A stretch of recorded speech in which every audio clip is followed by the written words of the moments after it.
Të nderuar shikues, mirëmbrëma, do të njihemi bashkë me edicionin qendror të lajmeve këtu në kanalin 7, ndër të tjera do të ndiqni. Ish ministri i mjedisit Lefter Koka dënohet me 3 vite burg për inceneratorin e Tiranës. Gjykata e posaçme shpall vendimet edhe për të pandeurit e tjerë. Emigrantët e parë votojnë për zgjedhjet parlamentare të 11 maj. Komisioneri shtetëror thotë se procesi garanton shtetësinë e votës. Rama takon fermerët në Cerik dhe premton pension minimal 200 euro. Berisha bisedon me të rinjt, ju keni mundësinë që të ndryshoni Shqipërinë.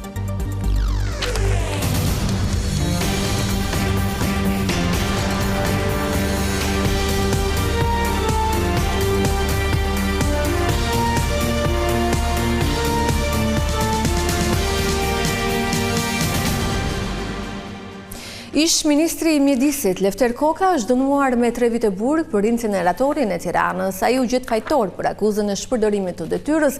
Gjykata e posaçme ka dënuar edhe irzyrtar të tjerë të Bashkisë së Tiranës, përfshir Alçi Bllakon.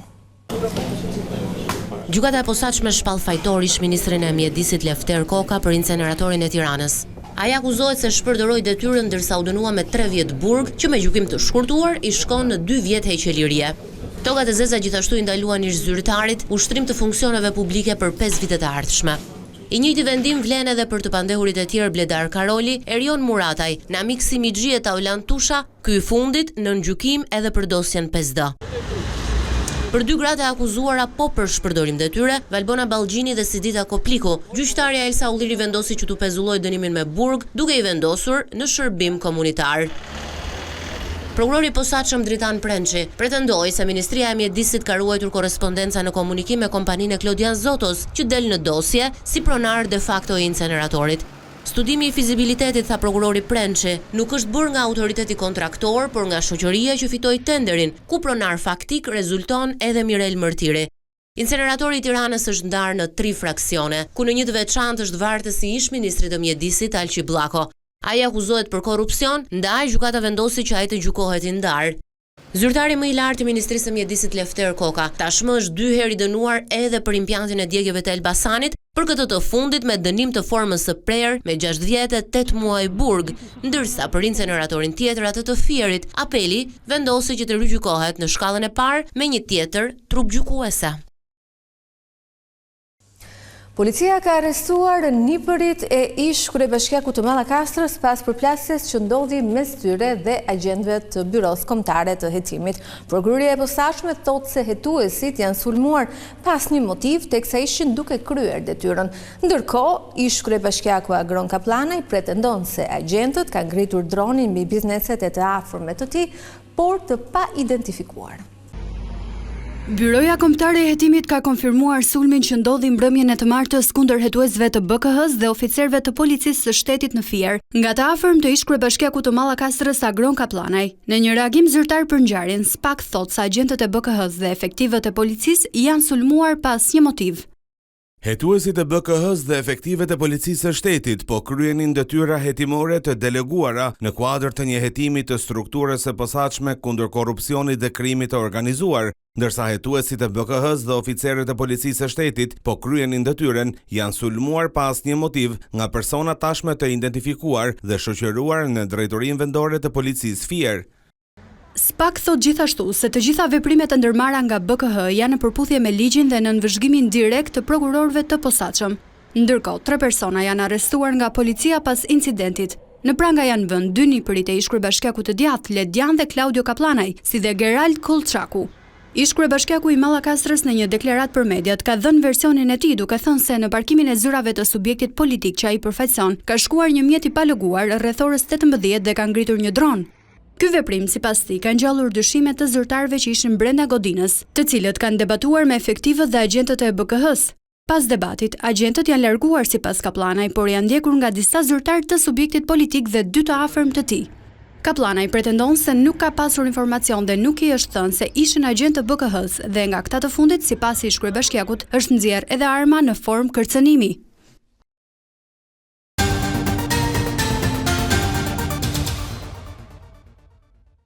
Emigrantët e parë kanë votuar për zgjedhjet e 11 majit dhe fletët e tyre do të mbërrinë këtë të mërkurë në Tiranë. Komisioneri shtetëror Ilirian Celibashi ka thënë se procesi garanton ruajtjen e fshehtësisë, pasi ambienti ku do të vendosen votat është i monitoruar 24 orë me kamera.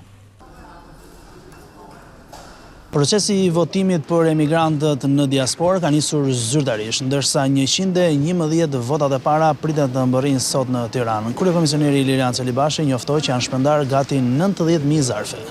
Nëse një zarf shpërndahet, një zgjedhësi, dhe të themi një postjeri tjetër për rastësi ka shkuar një zarf i dytë i këtij zgjedhësi, ky nuk e shpërndan dot se nuk e ka në sistem. Do ta kthej mbrapsht te qendra e vet, do thotë që unë këtë zarf e kam shpërndar një herë. Sipas komisionerit, shpërndarja e zarfeve do të vijojë edhe për 2 ditët në vijim. Por çfarë do ndodh në momentin kur votuesi do të ketë fletën e votimit në dorë, do të shprehë vullnetin e tij dhe si do të garantohet të gjithë vota që të jetë lirë deri në momentin e mbërritjes në Shqipëri? Është përgjegjësi e vet votuesve se si ata administrojnë votën. Nga momenti që vota gjendet në sistemin e DL-s apo dhe në sistemin e KQZ-s, për këtë garantoj 100% në lidhje me integritetin dhe ruajtjen e fshehtësisë. Nëse votuesit nga jashtë do duan ta shesin, ta blejnë, ta tregojnë është çështje e tyre. Do të thotë që kanë llogaritur edhe pasojat penale për një rast të tillë. Pra nëse dikush mendon që kjo mund ta bëjë se nuk do kapet, nëse do të rezultojë dhe do të ekzistojë mundësia që një fenomen i tillë do të evidentohet, të themi, do të ketë sanksione të rënda penale që shkojnë me 3, 4 apo 5 vite burgim. Zarfet me votën e shqiptarëve sapo të kthehen në vendin tonë do të vendosen direkt në Parkun Olimpik, aty ku do të jenë të monitoruar gati 24 orë me kamera. Takimet e fushatës, udhëheqësi socialist Edi Rama i zhvilloi këtë të mërkurë në qarkun e Elbasanit. Ai ka thënë se në Shqipërinë e vitit 2030 pensioni minimal do të jetë 200 euro. Ndërkohë, brenda 3 viteve do të shpallen edhe legalizimet. Nga Ceriku gjatë një takimi me fermerët, kryesocialisti Edi Rama premtoi se brenda 2030-s pensioni minimal do të shkojë në 200 euro. Problemi më i madh janë pensionet e fshatit. Për arsye se në aspektin e sigurive shoqërore ato nuk kanë dhënë kontribut. Në reagoja duke i thënë njerëzve që sot janë punë, mos e hani karamelen që në sipërfaqe është e ëmbël, po në brendi është e hidhur, të marrjes së pagave në dorë. Po t'jap këto me bank, po t'jap këto në dorë. Të duket sikur merr pak më shumë, por në fakt i bën vetes gropën kur dalësh pension. Sepse praktikisht ai që ta bën këtë po të vjedh pensionin. Sa i përket legalizimeve, Rama njoftoi se do të mbyllen të gjitha brenda vitit 2028. Janë kryer 270.000 legalizime, më shumë se i çerek milioni. Kanë mbetur edhe rreth 60.000 tjera, sepse janë shumë.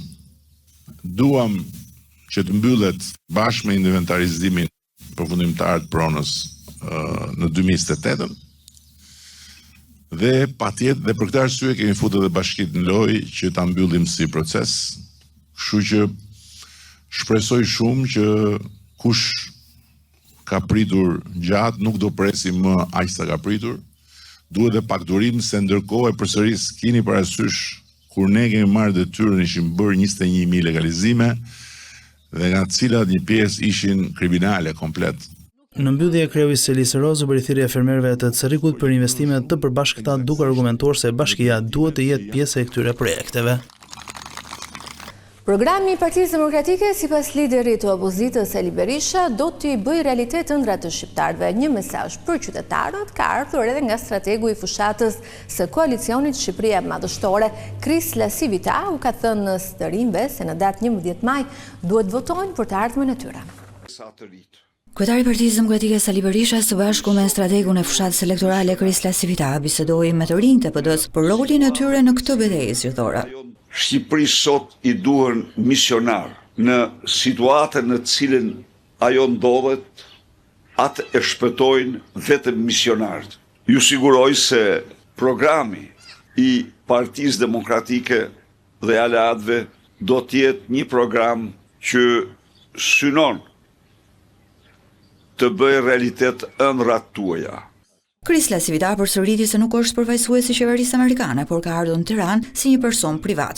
Por ai theksoi se sheh ngjashmëri mes fushatës së presidentit Trump vitin e kaluar dhe situatës aktuale në Shqipëri. So again, I don't speak for the Unë nuk flas në emër të qeverisë së Shteteve të Bashkuara. Sigurisht që kam shumë miq atje sepse punoj shumë ngushtë me fushatën, por mendoj se mjafton të themi që ekziston një kuptim i qartë i situatës politike dhe korrupsionit që ekziston këtu. Siç e përmenda edhe mbrëm, shumë nga gjërat që administrata Biden ka tentuar të bëjë gjatë 4 viteve të fundit për të futur Donald Trump në burg, duke përfshirë dhe bastisën e shtëpisë së tij, janë gjëra që nuk kishin ndodhur më parë. Dhe ngjashmëritë mes asaj që po përpiqen të bëjnë konservatorëve këtu dhe asaj që ata bën në Shtetet e Bashkuara janë jashtëzakonisht ngjashme. Dhe kjo ndodh sepse ata nuk janë në gjendje të mbrojnë bilancin e tyre, nuk janë në gjendje të mbrojnë gjendjen e ekonomisë. Strategu i fushatës Partisë Demokratike Chrysler Civita theksoi se ekonomia është çështja për të cilën vendoset në 11 maj. E gjitha kjo fushat ka të bëjë me çështjen më të rëndësishme, ekonominë dhe të ardhmen. Dhe ju, djema, e keni plotësisht në dorë ta ndryshoni të ardhmen dhe drejtimin e këtij vendi, por nuk mund ta bëni këtë nëse nuk ngriheni. Ka një shprehje të vjetër në Amerikë, bota drejtohet nga ata që ngrihen. Nga ana tjetër, Berisha shfryzoi takimin me të rinjt për t'i kujtuar rivalit politik, kryeministit Edi Rama, hetimin e McGonigal në Amerikë. Hjeja e McGonigalit do ta ndjekë Edi Ramën gjatë ditën e fundit të jetës së tij. Është skandal planetar.